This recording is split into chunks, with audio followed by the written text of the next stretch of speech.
नमस्कार दोस्तों, स्वागत है आप सभी का। दोस्तों, मध्य प्रदेश और महाराष्ट्र के बीच में एक नए रेलवे लाइन की स्थापना के लिए लंबे समय से प्रयास किए जा रहे थे। इंदौर मनमाड़ रेल लाइन को सितंबर 2024 में स्वीकृति मिलने के बाद में इसके भूमि अधिग्रहण की प्रक्रिया धीरे धीरे चल रही है। महाराष्ट्र राज्य के नासिक जिले में तो यह प्रक्रिया जरूर तेज चल रही है। इसके अलावा बाकी जिलों में प्रक्रिया काफ़ी धीमी गति से चलती आ रही है। मनमाड़ इंदौर रेल संघर्ष समिति के श्री मनोज मराठे द्वारा दी गई जानकारी में ज्ञात हुआ कि इस परियोजना के लिए जो भूमि अधिग्रहण की धीमी प्रक्रिया चल रही है, उसके लिए संबंधित जिला कलेक्टरों के साथ उन्होंने पत्र व्यवहार किया है। साथ ही दूरभाष पर भी चर्चा करके जो प्रक्रिया चल रही है इसको तेज गति से करने के लिए आग्रह किया है। इस बीच डॉक्टर अंबेडकर नगर तहसील इंदौर जिले के करीब 18 गांवों की जमीन अधिग्रहण से संबंधित जानकारी सामने आ चुकी है। राजपत्र इस बाबत प्रकाशित हो चुका है। इसमें कुल 131.4910 हेक्टेयर जमीन का अधिग्रहण किया जाना है, जो कि डॉक्टर अंबेडकर नगर तहसील के विभिन्न गांव है। इसमें अभी केवल डॉक्टर अंबेडकर नगर यानी कि महू कैंट का राजस्व रिकॉर्ड है, वह शामिल नहीं हुआ है। उसके लिए अलग से परिपत्र प्रकाशित होने की उम्मीद की जा रही है। प्राप्त जानकारी के अनुसार डॉक्टर अंबेडकर नगर महू के खेड़ी इस्तमुरार के 12 खसरों की 2.8123 हेक्टेयर जमीन, चैनपुरा के 79 खसरों की 6.944 हेक्टेयर जमीन, कामतपुर के 101 खसरों की 15.7055 हेक्टेयर जमीन, खुदालपुरा के 56 खसरों की 14.373 हेक्टेयर जमीन, कुराड़ खेड़ी के 3 खसरों की 1.6976 हेक्टेयर जमीन, अहिल्यापुरा के 65 खसरों की 11.4774 हेक्टेयर जमीन, नांदेड़ के 58 खसरों की 7.881 हेक्टेयर जमीन, जामली के 66 खसरों की 8.741 हेक्टेयर जमीन, वहीं केलोद के 152 खसरों की 17.170 हेक्टेयर जमीन, बेरच्छा के 5 खसरों की 0.6089 हेक्टेयर जमीन,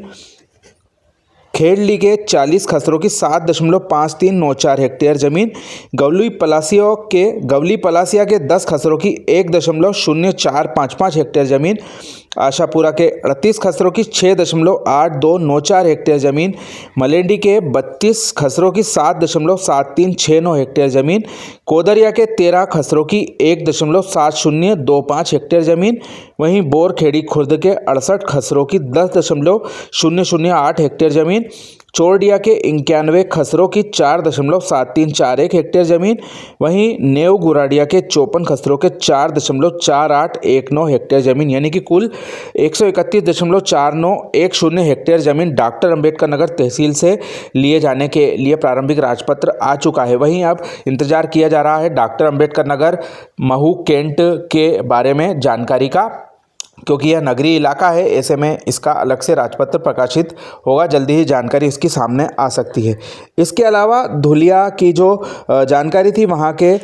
तहसीलदार और जिला कलेक्टर के द्वारा उक्त राजपत्र के लिए 31 अक्टूबर को ही कागजी कार्यवाही पूरी कर ली गई थी, लेकिन अभी तक धुले जिले के धुले शहर के आसपास और हमारा जो नरडाना है इसके आगे शिरपुर और महाराष्ट्र मध्य प्रदेश बाउंड्री तक के महाराष्ट्र के इलाके के जमीन अधिग्रहण से संबंधित जो प्रक्रिया है वह अभी तक अटकी पड़ी है। इसके अलावा बात करें तो हमारा जो बड़वानी ज़िला है उसमें अभी हमारा सेंधवा का इलाका बाकी है, वर्ला तहसील का इलाका बाकी है। इसके अलावा जो बाकी हमारा राजपुर और अंजड़ है, वहाँ पर ज़रूर प्रक्रिया इसकी चालू हो चुकी है। वहीं हमारे खरगोन ज़िले में भी एक इलाके की जो ज़मीन अधिग्रहण की प्रक्रिया है वह शुरू हो गई है, लेकिन अभी जो हमारा महत्वपूर्ण इलाका है निमरानी के आसपास का, वह अभी अछूता है हमारी ज़मीन अधिग्रहण प्रक्रिया से। इसके अलावा जो हमारा धार जिला है उसमें यह प्रक्रिया बिल्कुल शुरू नहीं हुई है। नर्मदा के उस पार यानी कि खलघाट का जो इलाका है हमारा, जहां पर गैसपुर खेड़ी स्टेशन बनाया जाना है, वहां से लगा के डॉक्टर अंबेडकर नगर के इलाके तक का हिस्सा जो आता है धार जिले में, वहां के जो जमीन अधिग्रहण की प्रक्रिया है वह अटकी पड़ी हुई है। इस बीच मनमाड़ इंदौर रेल संघर्ष समिति के श्री मनोज मराठे जी के द्वारा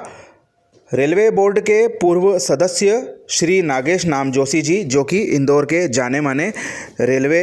के वरिष्ठ जानकार हैं उनसे चर्चा की तथा इस जो ज़मीन अधिग्रहण की प्रक्रिया धार जिले में रुकी हुई है उसके बारे में उन्होंने बताया कि धार जिला प्रशासन, रेलवे बोर्ड और पश्चिम रेलवे और मध्य रेलवे के अधिकारियों के साथ कमिश्नर महोदय से समय लेकर शीघ्र धार जिले की जमीन अधिग्रहण को लेकर चर्चा की जाएगी ताकि इस मामले किसी प्रकार की देरी से परियोजना की शुरुआत में देरी ना हो। तो कुल मिलाकर सभी लोग चिंतित हैं, जो भी इस परियोजना को लेकर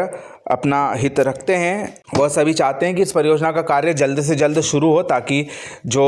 रेलवे लाइन का इंतज़ार लंबे समय से हमारा निमाड़ इलाका कर रहा है वह इंतज़ार पूरा हो।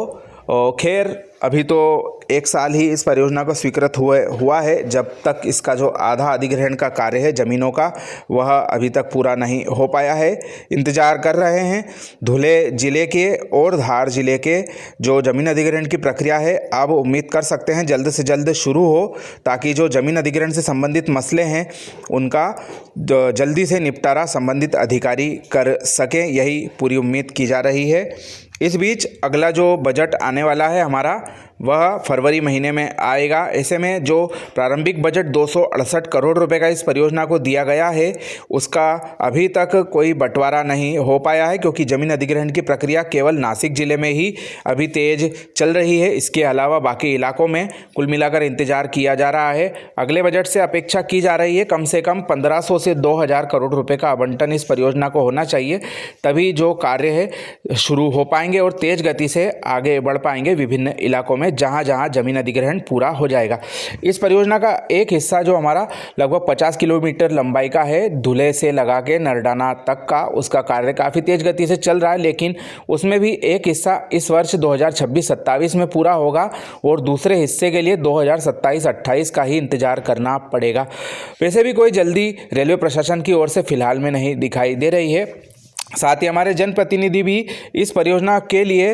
यदि संयुक्त प्रयास करें, मध्य प्रदेश और महाराष्ट्र के जनप्रतिनिधि आपस में मिलकर प्रयास करें तो निश्चित तौर पर इस परियोजना को धरातल पर तेज गति से बनाया जा सकता है। और क्षेत्र की जनता चाहती है कि यह जो सपना उनके द्वारा केवल चुनावों के वक्त ही दिखाया जाता रहा है, अब धरातल पर जल्द से जल्द आकार ले और वे लोग परियोजना को पूरी होते हुए देख सकें। तो दोस्तों काफ़ी महत्वपूर्ण यह परियोजना है, लंबे इंतजार के बाद स्वीकृत हुई है और इसकी भूमि अधिग्रहण की प्रक्रिया धीरे धीरे ही सही धरातल पर अब आगे बढ़ रही है। उम्मीद कर सकते हैं कि अगले वर्ष इसके एक बड़े हिस्से में कार्य शुरू हो जाएगा और हम सभी को इसके कार्यों को हकीकत में बदलते हुए देखने का अवसर प्राप्त होगा, क्योंकि हम सभी ने इस परियोजना के लिए काफ़ी लंबा इंतजार किया है और यह सपना अब हकीकत में अगले साल बदलता दिखेगा। तो मनमाड़ इंदौर रेल परियोजना के बारे में छोटी सी जानकारी आपको कैसी लगी कमेंट करके ज़रूर बताएं। और भी अपडेट्स के लिए हमारे चैनल के साथ में जुड़े रहे, अपने मित्रों के साथ वीडियो शेयर करना ना भूलें। आप सभी का धन्यवाद।